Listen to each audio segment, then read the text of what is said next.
خواتین و حضرات، انفیکشن کنٹرول سوسائٹی آپ کے بچوں کی صحت کے بارے میں مضامین آپ کی سماعت کے لیے پیش کرنا چاہتی ہے، جن سے آگاہی حاصل کر کے آپ اپنے بچوں کی صحت کو بہتر رکھ سکتے ہیں، اپنے فیملی کے مسائل کو کم کر سکتے ہیں۔ ہم آپ کو ایڈینو وائرس انفیکشن کے بارے میں بتا رہے تھے، جو کہ ہم نے آپ کو بتایا کہ یہ وائرل انفیکشن جو ہے میوکس لائننگ یعنی کہ جو باریک جھلی کی تہہ ہوتی ہے اندرونی حصوں میں، ان پہ حملہ آور ہوتے ہیں یہ وائرس، اور ان کا انفلیمیشن یعنی کہ سوزش پیدا کر دیتے ہیں۔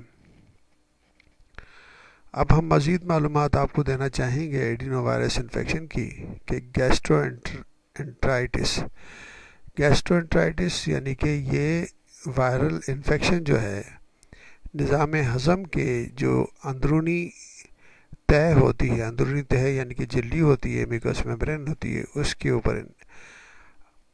حملہ آور ہو کر یہ وائرسز انفلیمیشن کاز کرتے ہیں، جس کی وجہ سے معدے میں، چھوٹی اور بڑی آنتوں میں علامتیں پیدا ہوتی ہیں، انفیکشن کی علامتیں پیدا ہوتی ہیں، جس کی وجہ سے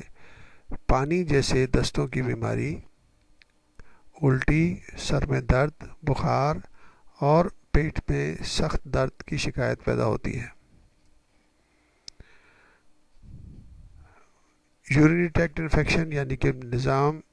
گردے کے نظام میں اور پیشاب کے نظام میں انفیکشن، اگر وائرل انفیکشن ہو جائے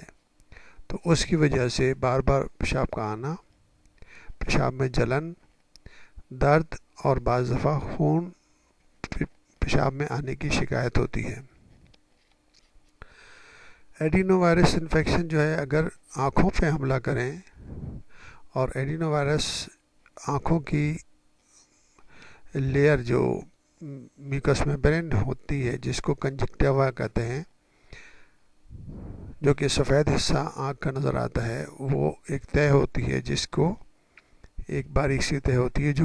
جو کہ آنکھوں کو محفوظ رکھتی ہے۔ اگر یہ وائرس انفیکشن آنکھوں میں پہنچ جائے تو ہلکی سی انفلیمیشن جو میوکس میمبرین ہے اس کے اوپر ہوگی، جس کو پنک آئی بھی کہا جاتا ہے۔ علامتیں کیا ہوتی ہیں؟ علامتیں جو ہیں، آنکھیں سرخ ہو جاتی ہیں، بعض دفعہ ڈسچارج ہوتا ہے یعنی کہ پانی کا ڈسچارج، اور بعض دفعہ جو آنسو ہیں وہ مسلسل بہتے رہتے ہیں۔ ایڈینو وائرس انفیکشن کا اگر گلے میں انفیکشن ہو تو اس کو فیرنگو کنجکٹیول فیور بھی کہا جاتا ہے۔ اس قسم کا انفیکشن جو ہے، جو بچے اسکول جاتے ہیں ان میں خاص طور پر پیدا ہو جاتا ہے، جو کہ ایک بچے سے دوسرے بچے کو لگ سکتا ہے۔ فیرنگو کنجکٹیول انفیکشن جو ہے، گلے کا انفیکشن اور آنکھوں کا انفیکشن دونوں ساتھ ساتھ انفیکشن ہو تو اس کو فیرنگو کنجکٹیول انفیکشن کہا جاتا ہے۔ اس میں آنکھیں سرخ ہو جاتی ہیں، نظام تنفس میں یعنی سانس لینے کے نظام میں علامتیں پیدا ہوتی ہیں، یعنی کہ سانس لینے میں تکلیف پیدا ہوتی ہے، بعض دفعہ ہلکی کھانسی بھی ہوتی ہے، بخار بھی ہو سکتا ہے، اور رائنائٹس یعنی کہ ناک کے بہنے کا عمل بھی ساتھ میں موجود ہوتا ہے۔ بعض کنڈیشنز میں یہ وائرس لمف نوڈس پہ حملہ آور ہوتے ہیں، جس کی وجہ سے لمف نوڈس جو ہیں سوج جاتے ہیں۔ کیریکٹو کنجکٹیوائٹس یہ انفیکشن ہے ایڈینو وائرس کا، جس میں کنجکٹیوا اور کورنیا جو ایک ٹرانسپیرنٹ لیئر ہوتی ہے آنکھ کی، جس کے ذریعے شعاعیں آنکھ کے اندر داخل ہوتی ہیں، دونوں لیئرز یعنی کہ کنجکٹیوا اور کورنیا انوالو ہو جاتی ہیں، اور یہ انفیکشن جو ہے بہت ہی معتدی یعنی کہ لگنے والا انفیکشن ہے، جو کہ عام طور پر بڑے بچوں میں دیکھا جا سکتا ہے۔ آنکھیں سرخ ہو جاتی ہیں اس میں، اور فوٹوفوبیا یعنی کہ آنکھوں میں تیز روشنی سے تکلیف پیدا ہوتی ہے، یعنی تیز روشنی یعنی کہ سورج کی روشنی یا باہر کا جب لائٹ میں بچے نکلتے ہیں تو آنکھوں میں تکلیف محسوس ہوتی ہے۔ اس کے علاوہ آنسو کا بہنا، آنکھوں میں درد بھی محسوس ہو سکتا ہے۔ اب ہم آپ کو بتانا چاہیں گے کہ ایڈینو وائرس انفیکشن جو ہے وہ بہت جلدی ایک فرد سے دوسرے فرد میں پھیل سکتا ہے، جس کی وجہ سے اگر اسکول کے اندر کسی بچوں میں یہ انفیکشن موجود ہو تو پوری کلاس کے اندر پوری کلاس کے بچوں میں یہ انفیکشن بہت آسانی سے منتقل ہو جاتا ہے، جس کی وجہ سے ملٹیپل انفیکشن کے کیسز بچوں میں پیدا ہو سکتے ہیں۔ اس قسم کے انفیکشن چائلڈ کیئر سینٹرز، اسکولوں میں، ہاسپٹل میں، سمر کیمپس میں دیکھے جا سکتے ہیں۔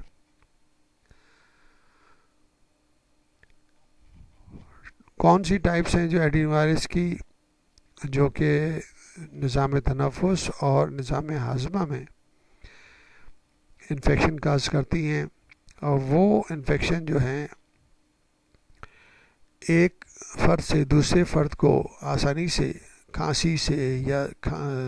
چھینکے آنے سے منتقل ہو جاتا ہے۔ اس کے علاوہ یہ انفیکشن جو ہے فیکل کنٹامنیشن سے بھی منتقل ہو سکتا ہے۔ جن جگہوں پر پور ہینڈ واشنگ یعنی کہ ہاتھ دھونے کا عمل جو ہے نہیں اپنایا جاتا باتھ روم سے آنے کے بعد یا کچن میں کام کرنے کے بعد، تو وہاں پر یہ انفیکشن بہت آسانی سے دوسرے افراد کے اندر یا گھر کے افراد میں منتقل ہو سکتا ہے۔ بعض دفعہ یہ بچوں میں انفیکشن جو ہے ڈور نوبس یعنی کہ دروازہ کھولنے سے، دروازوں کو ہاتھ لگانے سے یا مختلف کمبائن چیزیں استعمال کرنے سے، ٹیلی فون استعمال کرنے سے، اور جو مشترکہ چیزیں ہوتی ہیں مثلا بچوں کی کھلونے وغیرہ، ان کے ذریعے بھی ایک بچے سے دوسرے بچوں میں منتقل ہو جاتا ہے۔ بعض دفعہ یہ ایڈینو وائرس کا انفیکشن جو ہے تالابوں میں نہانے سے اور مختلف اشیاء کو استعمال کرنے سے، بعض دفعہ ٹاولز جو ہیں باتھ روم کی ٹاولز اگر ایک ہی ہے تو اس میں بھی انفیکشن موجود ہو سکتا ہے، جو کہ ایک فرد سے دوسرے فرد کو لگ سکتا ہے۔